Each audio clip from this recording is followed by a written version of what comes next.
Hello and welcome to the Bike Show. This week we are conducting something of an investigation. Into what, you might ask? Well, into these. What are they? And that's a good question. They're bikes that really didn't exist much more than a couple of years ago. So, are they worth our attention? Are they worth your money? Let's find out.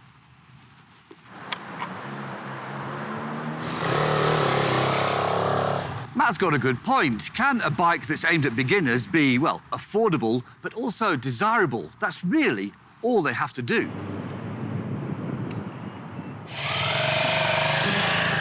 Well, no, they're forgetting something. They also need to be a crapload of fun.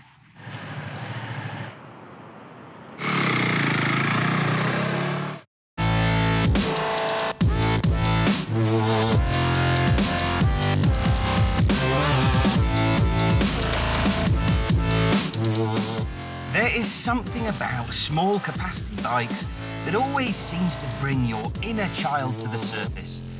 And behaving like it's the last lap of a Red Bull Rookies race is usually the result.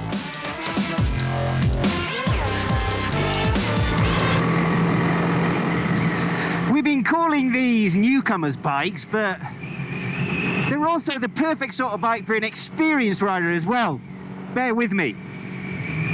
If you've got an S1000RR superbike sitting at home that you use for the weekends, and you've got a big German Uber saloon that you commute to work with, this sort of bike, small, affordable, makes the perfect second bike, so you keep the first one mint and fresh for the weekends. And when you're looking at buying a bike like that, you need to consider affordability, practicality, and not get too distracted by the bling. This is the sort of bike that's got a job to do.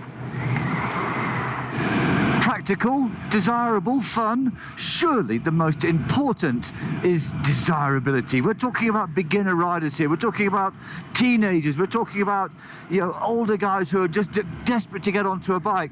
It's got to be desirable. And what you have to remember about these three bikes is that they're all premium products. A Ducati, a KTM, and a BMW. We're not talking about any Chinese piece of crap here. We're talking about real quality motorcycles. Now they're probably droning on about being fuel economical and easy to ride and all of that kind of stuff, but not everybody who's buying a bike for the first time wants that. Some of them want a lot of fun, a lot of excitement, and for that kind of thing you want something small, light and powerful, and that's what KTM do, which is why you need one of these. It's a KTM 390 Duke. This one is kindly lent to us by the guys at Rad Moto. Thank you for that. But yeah, again, you want fun and excitement, KTM. Being new to bikes, riders of these three machines will, at some point, have to get a full bike license. So we head down to Randburg and put ourselves and the bikes to the test. So, gentlemen, I know I'm right in saying that we're going to put our own special spin on these tests, because we've seen what they are and they do look very easy. So we're going to make them a little more entertaining. Obviously, one of the most important tests when you take your K53 licence, emergency stop. However, to put our own little spin on it, to cater for the youthful market for motorcycles like this, the test now involves taking off, going into second gear, pulling your phone out, beginning to text, and then hitting the brakes at the assigned time. Easy. So, a one-handed emergency stop, and a skid and a fail for Donovan.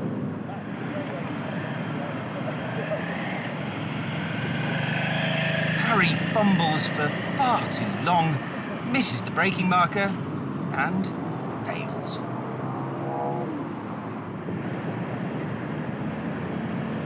I, unfortunately, get this very, very wrong. Now, in this next test, it's quite simple. The bike has to start from there, go around this corner, and then bugger off that way without anything bad happening. But there's more to it. We all know youngsters these days, they like to have dark visors, so they can be like Valentino Rossi.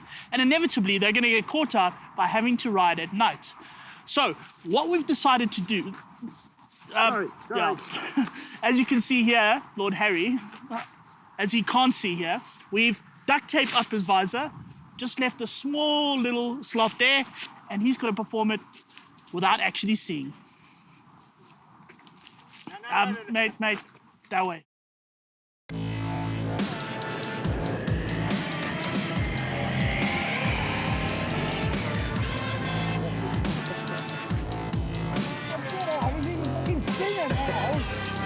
Stop moaning.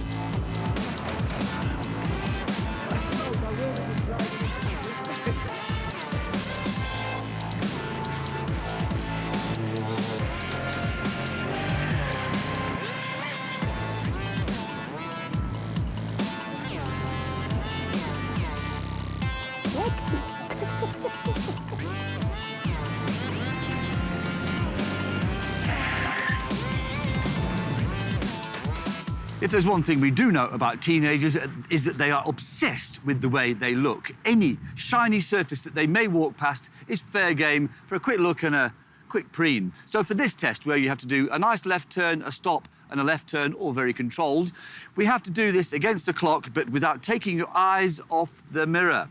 Not as easy as it sounds, as Don is about to demonstrate. Let's be honest here. This is bound to be difficult for Don, a man who quite obviously, very rarely, looks in the mirror.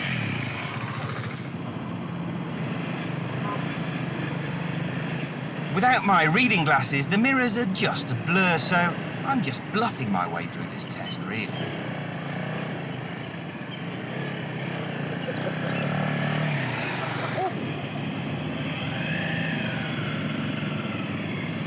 With hair like that, much of Harry's life is spent hunting for the nearest mirror, so he should be pretty good at this.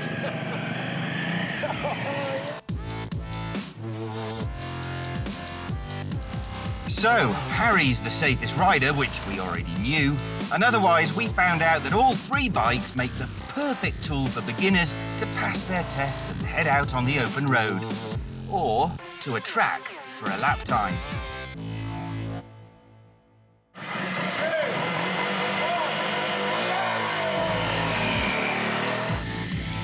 Our own circuit is a little tight and dangerous for bikes, so in the interests of safety, Don is the nominated rider. With myself and Harry safely out of the way, our resident Wookiee puts his life on the line in the interests of science. And even though we taunted and bullied him, he didn't crash. So our apologies, we don't really have the exciting footage that we were hoping for. Disappointment aside, we discover that the Ducati and BMW are perfectly matched and, shock horror, the bike with nearly 30% more power wins. Join us after the break for more in-depth testing.